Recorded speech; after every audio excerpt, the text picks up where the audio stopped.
Hi friends, today let's discuss about problems of Boyle's law. Boyle's law എന്ന് വെച്ചിട്ട് നമുക്കൊരു രണ്ട് മൂന്ന് പ്രോബ്ലംസ് നോക്കാം. ഫസ്റ്റ് പ്രോബ്ലം എന്ന് പറഞ്ഞാൽ വായിച്ചു കഴിഞ്ഞാൽ ക്വസ്റ്റ്യൻ നമുക്ക് എന്ത് അതിൽ ഫുള്ള് എഴുതണ്ട, അതിൽ എന്താണ് വാല്യൂസും കണ്ടൻസ് ചെയ്താൽ. അതായത് ഒരു balloon is filled with hydrogen at room temperature. It will burst if pressure exceeds 0.2 bar. If at 1 bar pressure the gas occupies 2.27 liter volume, up to what volume can be expanded? അതായത് ഒരു balloon hydrogen gas ഫിൽ ചെയ്തിട്ടുണ്ട്. 0.2 bar pressure apply ചെയ്ത് കഴിഞ്ഞാൽ ആ balloon എന്താവും, പൊട്ടിപ്പോകും.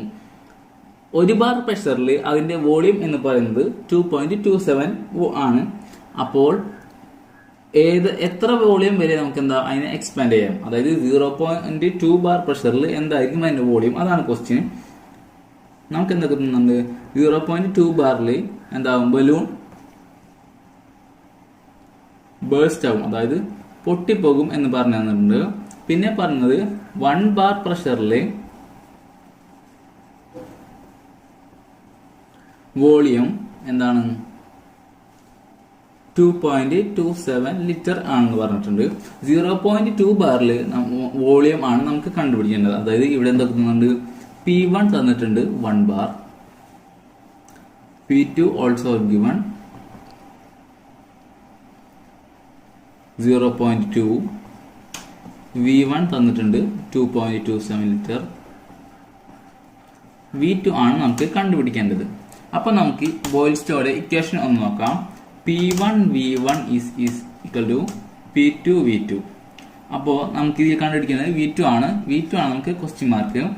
അപ്പോൾ നമുക്ക് എന്ത് ചെയ്യാം, V2 കിട്ടുന്ന രൂപത്തിൽ ഇക്വേഷൻ ഒന്ന് റീഅറേഞ്ച് ചെയ്യാം. ഈ P2 നമുക്ക് എന്ത് ചെയ്യാം, സമത്തിന്റെ ഈക്വൽസിന്റെ ഇപ്പുറത്ത് കൊണ്ടുവരാം. അപ്ലിക്കേഷൻ ഉണ്ടാവും P1 V1 divide by P2 is equal to V2. Simple. ഇത് നമുക്ക് ഒന്ന് അറേഞ്ച് ചെയ്താൽ V2 is equal to P1 V1 divide by P2. ഈ ഇക്വേഷനിലേക്ക് നമുക്ക് എന്ത് ചെയ്യാം, വാല്യൂസ് സബ്സ്റ്റിറ്റ്യൂട്ട് ചെയ്യാം. P1 എന്ന് പറഞ്ഞാൽ എന്താണ്, 1 ബാർ പ്രഷർ ഇൻറ്റു V1 എന്ന് പറയുന്നത് 2.27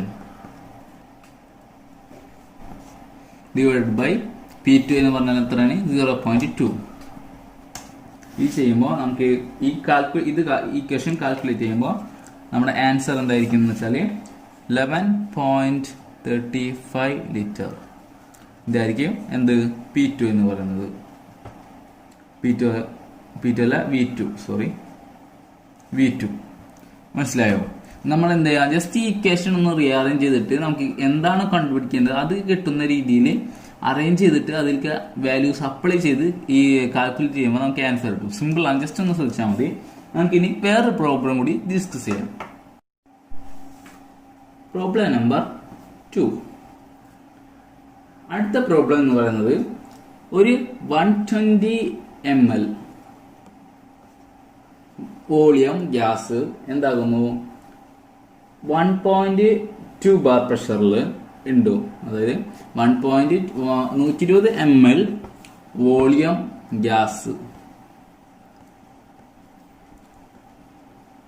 അതിന്റെ പ്രഷർ എന്ന് പറയുന്നത് 1.2 ബാർ ആണ്. ഈ എന്താണ്, കണ്ടെയ്നറിൽ നിന്ന് വേറൊരു കണ്ടെയ്നറിലേക്ക് മാറ്റാണ്. അതായത് അതിന്റെ കണ്ടീഷൻ എന്ന് പറയുന്നത് 120 ml ആണ് എന്ത്, ആ കണ്ടെയ്നറിന്റെ വോളിയം. അപ്പോൾ ഗ്യാസ് 120 ml 180 ml വോളിയമുള്ള ഗ്യാസ് മാറ്റുന്നു. അപ്പൊ അതിന്റെ പ്രഷർ എന്താകും, അതാണ് ക്വസ്റ്റ്യൻ. പ്രഷർ എന്തായിരിക്കും? അപ്പൊ നമുക്ക് എന്തൊക്കെ തന്നിട്ടുണ്ട്, V1 തന്നിട്ടുണ്ട്, V1 120 ml, V2 തന്നിട്ടുണ്ട് 180 ml, പിന്നെ നമുക്കൊന്നുകൂടി തന്നിട്ടുണ്ട് P1 തന്നിട്ടുണ്ട് 1.2 ബാർ. P2 ആണ് എന്ത് നമുക്ക് കണ്ടുപിടിക്കേണ്ടത്. അപ്പൊ നമുക്ക് ഇക്വേഷൻ ഒന്ന് നോക്കാം. P1 V1 is equal to P2 V2. അപ്പൊ നമുക്ക് എന്ത് ചെയ്യണം, P2 ആണ് കണ്ടുപിടിക്കേണ്ടത്. അപ്പൊ V2നെ ഇപ്പുറത്ത് കൊണ്ടുവരാം. P1 V1 divide by V2 is equal to P2. നമുക്ക് ഈ കണ്ടുപിടിക്കേണ്ടത് ഇപ്പുറത്താണ് വരുന്നത്. അപ്പൊ ജസ്റ്റ് ഒന്ന് അറേഞ്ച് ചെയ്യാം. P1 ബൈ V2 ഇങ്ങനെ എഴുതിയാലും കറക്റ്റ് ആണ്. എന്നിട്ട് നമുക്ക് ഈ ഇക്വേഷനിലേക്ക് നമുക്ക് തന്നിട്ടുള്ള വാല്യൂസ് അപ്ലൈ ചെയ്യാം. P1 എന്ന് പറഞ്ഞാൽ എത്രയാണ് 1.2 ഇൻറ്റു V1 എന്ന് പറഞ്ഞു കഴിഞ്ഞാൽ 120 ml ഡിവൈഡ് ബൈ V2 എന്ന് പറയുന്നത് 180 ml.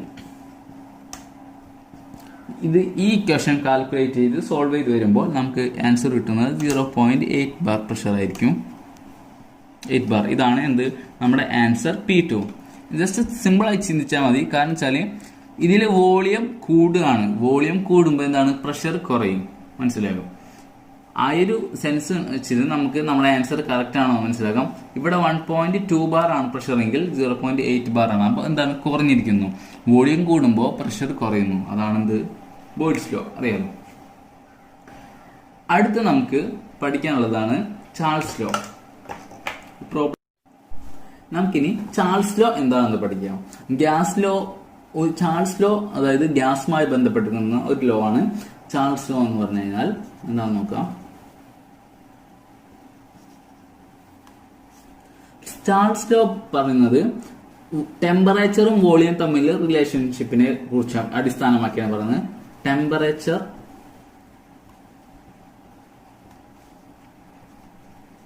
Volume relationship.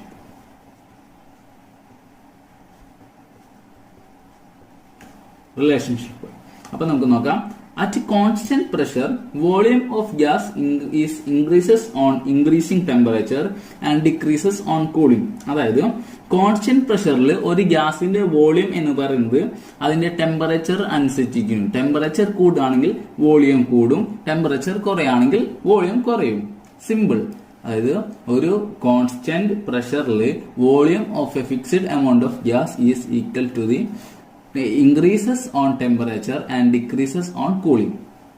നമുക്ക് നോക്കാം. അതിന്റെ ഗ്രാഫ് നോക്കിക്കഴിഞ്ഞാൽ നമുക്ക് വേഗം മനസ്സിലാവും. ഇതാണ് ഗ്രാഫ്. അതില് ഇവിടെ നമുക്ക് ടെമ്പറേച്ചർ രേഖപ്പെടുത്താം.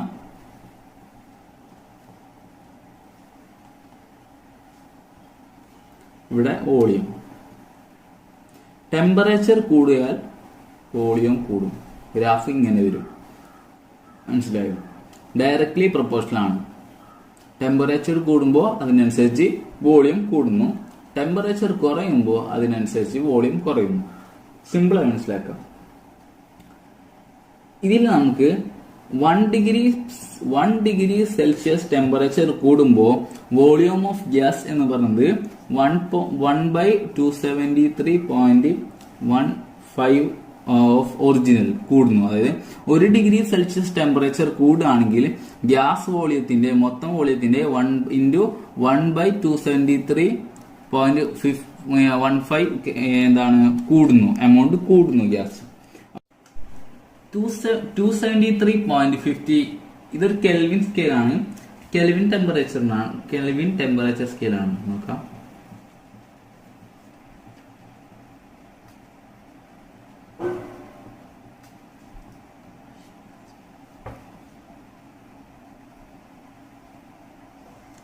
മനസ്സിലായോ? 273.15 എന്ന് പറഞ്ഞത് കെൽവിൻ ടെമ്പറേച്ചർ സ്കെയിലാണ്. ഇതിനെ ആബ്സലൂട്ട് ടെമ്പറേച്ചർ സ്കെയിൽ എന്നും അറിയപ്പെടുന്നു.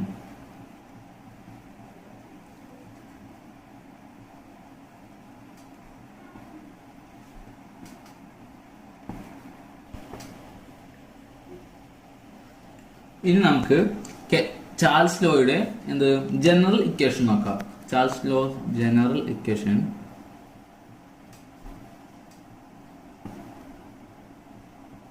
എന്താണ്? V2 by V1 is equal to T2 by T1 ആണ് ജനറൽ ഇക്വേഷൻ. ഇതിൽ V1 by T1 is equal to V2 by T2 എന്നാണ് ഇക്വേഷനിൽ. നമുക്ക് V by T ചെയ്യുമ്പോൾ ഒരു കോൺസ്റ്റന്റിനാണ് കിട്ടുന്നത്.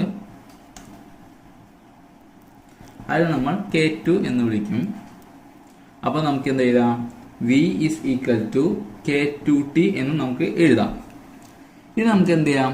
ചാൾസ് ലോയുടെ ഒരു പ്രോബ്ലം നോക്കിയാലോ. ഈ ഇക്വേഷൻ വെച്ചിട്ട്, ജനറൽ ഇക്വേഷൻ വെച്ചിട്ട് ചാൾസ് ലോയുടെ ഒരു പ്രോബ്ലം നോക്കാം. Question number 1. അതായത് പ്രോബ്ലം എന്ന് പറയുന്നത് ഇത്രേ ഉള്ളൂ. On a ship sailing in Pacific Ocean where temperature is 23.4 degrees Celsius, a balloon is filled with 2 liter air. What will be the volume of the balloon when ship reaches Indian Ocean where temperature is 26.1 degrees Celsius? അതായത് ഒരു ship Pacific ഓഷ്യനിലുള്ള ship, Pacific ഓഷ്യനിലെ temperature എന്ന് പറയുന്നത് 23.4 degree Celsius ആണ്. അതിലെ ഷിപ്പിലെ ഒരു balloon ഉണ്ട്. ആ ബലൂൺ 2 ലിറ്റർ എയർ ഫിൽഡ് ആണ്. അതിന്റെ വോളിയം എന്ന് പറയുന്നത് ഫിൽഡ് ആണ്. അത് ഇന്ത്യൻ ഓഷ്യൻ എത്തുമ്പോൾ ഇന്ത്യൻ ഓഷ്യനിലെ ടെമ്പറേച്ചർ 26.1 ഡിഗ്രി സെൽഷ്യസ് ആണ്.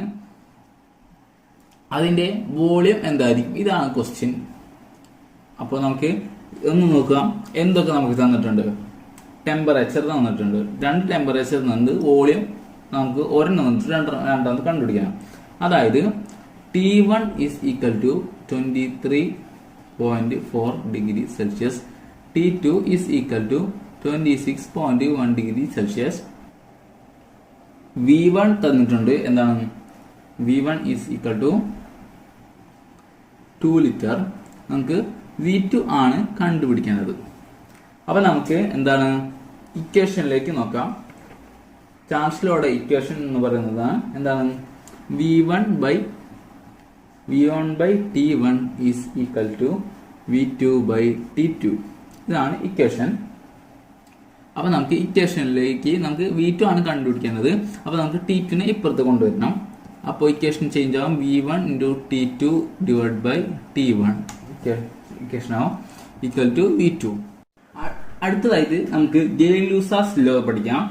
അപ്പോൾ നമുക്ക് ആ പേര് കുറച്ച് ടഫാണ് പഠിക്കാൻ. ഗേ-ലൂസാസ് law.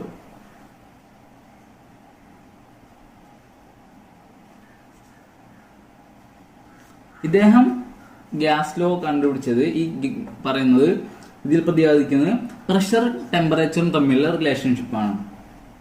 Pressure temperature relationship.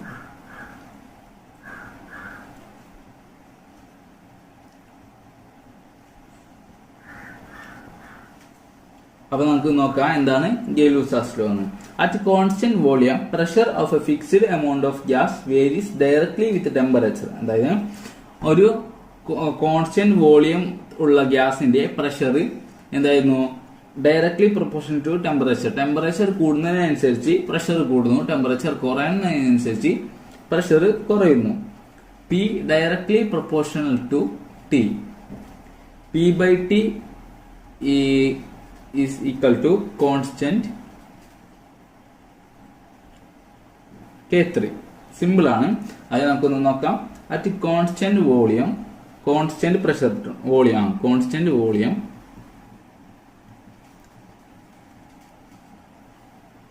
pressure of a fixed gas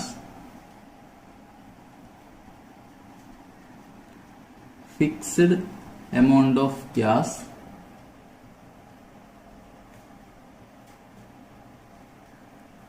varies directly proportional to directly with the temperature.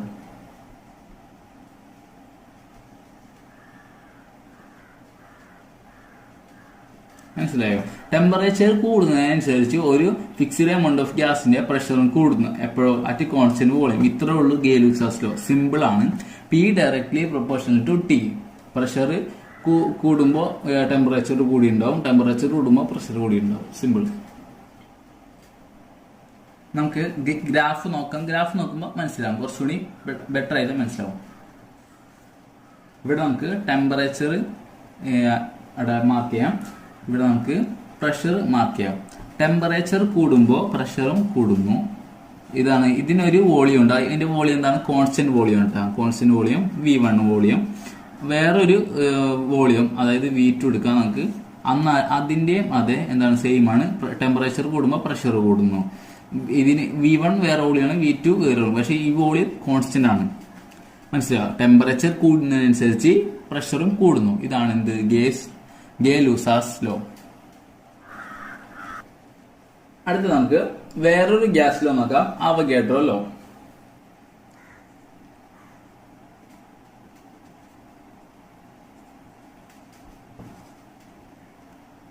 Avogadro law നിങ്ങൾ ചിലപ്പോൾ കേട്ടിട്ടുണ്ടാവും. അവഗാഡ്രോ നമ്പർ എന്നൊക്കെ പറഞ്ഞിട്ട് മോൾ കോൺസെപ്റ്റ് അതൊക്കെ പഠിക്കുമ്പോൾ ഈ അവഗാഡ്രോ നമ്പർ പറയാനുണ്ട്. അതായത് ഇദ്ദേഹം പറയുന്നത് എന്താ വെച്ചാല് വോളിയവും എമൗണ്ടും തമ്മിലുള്ള റിലേഷൻഷിപ്പാണ് ഇദ്ദേഹം എന്താണ് മുന്നോട്ട് വെക്കുന്ന കാഴ്ചപ്പാട്.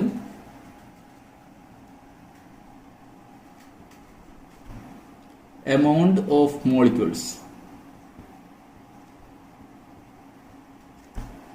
അദ്ദേഹം പറയുന്നത് വെച്ചാല് it states that equal volumes of all gases under the same conditions of temperature and pressure contains equal number of molecules. അദ്ദേഹം പറയുന്നത് വെച്ചാല് ഒരു കണ്ടെയ്നറില് ഈക്വൽ ആയിട്ടുള്ള ഒരു വോളിയം ഗ്യാസ് എടുക്കാം അറ്റ് സെയിം ടെമ്പറേച്ചർ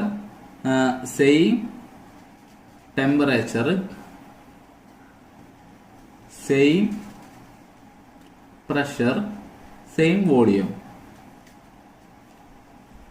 ഈ കണ്ടെയ്നറിലും അതേപോലെ തന്നെ എന്താണ് സെയിം വോളിയം സെയിം പ്രഷർ, ഇത് രണ്ടിലും സെയിം ആയിരിക്കും കണ്ടീഷൻസ്. ടെമ്പറേച്ചർ സെയിം ആയിരിക്കും, പ്രഷർ സെയിം ആയിരിക്കും, വോളിയം ഈക്വൽ ആയിരിക്കും. ഇങ്ങനെയാണെങ്കിൽ ഏത് ഗ്യാസ് എടുത്താലും, രണ്ട് ഗ്യാസ് ആയിക്കോട്ടെ വേറെ വേറെ ഗ്യാസ് ആണെങ്കിൽ ഇതിന്റെ മോളിക്യൂൾസിന്റെ നമ്പർ എന്ന് പറയുന്നത് number of molecules, amount of molecules എന്ന് പറയുന്നത് എന്തായിരിക്കും ഈക്വൽ ആയിരിക്കും എന്നാണ് അദ്ദേഹം പറയുന്നത്.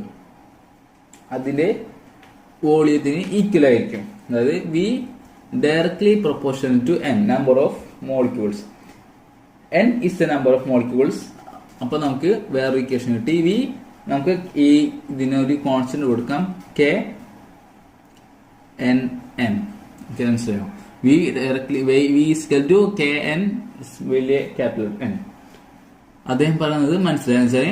അത് രണ്ട് ഗ്യാസ് എടുക്കാം at same temperature same pressure same volume എടുക്കുകയാണെങ്കിൽ ഇത് രണ്ട് ഗ്യാസിന്റെയും നമ്പർ ഓഫ് മോളിക്യൂൾസ് എന്ന് പറയുന്നത് എമൗണ്ട് ഓഫ് മോളിക്യൂൾസ് എന്ന് പറയുന്നത് സെയിം ആയിരിക്കും എന്നാണ് അദ്ദേഹം പറയുന്നത്.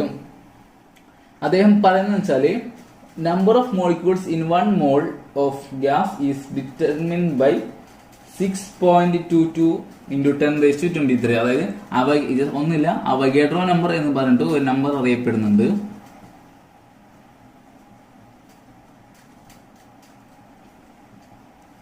എന്ന് പറഞ്ഞിട്ട് അതായത് 6.022 into 10⁻23 ആണ് എന്ത് അവഗാഡ്രോ നമ്പർ. ഇതൊക്കെ വൺ വേർഡ് ആയിട്ട് ചോദിക്കാറുണ്ട് എക്സാമിനൊക്കെ. അവഗാഡ്രോ നമ്പർ എന്ന് പറഞ്ഞാൽ എന്താണ്? ചിലപ്പോൾ ഓപ്ഷൻ കൊടുത്തിട്ട് ഇതൊക്കെ നമ്പർ മാറ്റി കൊടുത്തിട്ട് ചോദിക്കാറുണ്ട്. അപ്പൊ ഒന്ന് ജസ്റ്റ് നോട്ട് ചെയ്തേക്കാം. അവഗാഡ്രോ നമ്പർ എന്ന് പറഞ്ഞാൽ 6.022 into 10⁻23. ഇത്രേ ഉള്ളൂ അവഗാഡ്രോ ലോ എന്ന് പറയുന്നത്. അതായത് സെയിം ഗ്യാസിൽ സെയിം കണ്ടീഷൻ എടുക്കുകയാണെങ്കിൽ, രണ്ട് കണ്ടീഷനിൽ സെയിം ഗ്യാസ് എടുക്കുകയാണെങ്കിൽ അതിന്റെ കണ്ടീഷൻസ് ഒക്കെ സെയിം ആണെങ്കിൽ അതിന്റെ നമ്പർ ഓഫ് മോളിക്യൂൾസ് എന്തായിരിക്കും? സെയിം ആയിരിക്കും. ഇനി നമുക്ക് ഒന്ന് ഇക്വേഷൻ അറേഞ്ച് ചെയ്താൽ V2 is equal to V1 T2 divided by T1. നമുക്ക് ഇക്വേഷനിലേക്ക് വാല്യൂസ് സബ്സ്റ്റിറ്റ്യൂട്ട് ചെയ്യാം. V1 എന്ന് പറയുന്നത് നമുക്ക് തന്നിട്ടുണ്ട് 2 ലിറ്റർ ആണ്. T2 എന്ന് പറയുന്നത് 26.1 ആണ് ഇൻറ്റു 26.1 ഡിവൈഡ് ബൈ എന്താണ് T1 എന്ന് പറയുന്നത് 23.4. ഈ ഇക്വേഷൻ കാൽക്കുലേറ്റ് ചെയ്യുമ്പോൾ നമുക്ക് ആൻസർ കിട്ടും എന്താണ് 2.018 ലിറ്റർ. ഇതാണ് എന്ത് V2 എന്ന് പറയുന്നത്. ഇതാണ് ഇത്രയുള്ള പ്രോബ്ലം ആൻസർ. ഇത്ര സിമ്പിൾ ആയിട്ടുള്ള ഇതാണ്. നമ്മൾ ജസ്റ്റ് ഒന്ന് ശ്രദ്ധിച്ചാൽ മതി. നേരത്തെ ബോയിൽസ് പോലെ പ്രോബ്ലം ചെയ്തുകൊണ്ട് തന്നെ ഒന്ന് ഇക്വേഷൻ അറേഞ്ച് ചെയ്ത് എഴുതിയിട്ട് അതിലേക്ക് വാല്യൂസ് സബ്സ്റ്റിറ്റ്യൂട്ട് ചെയ്ത് കൊടുത്താൽ മാത്രം മതി.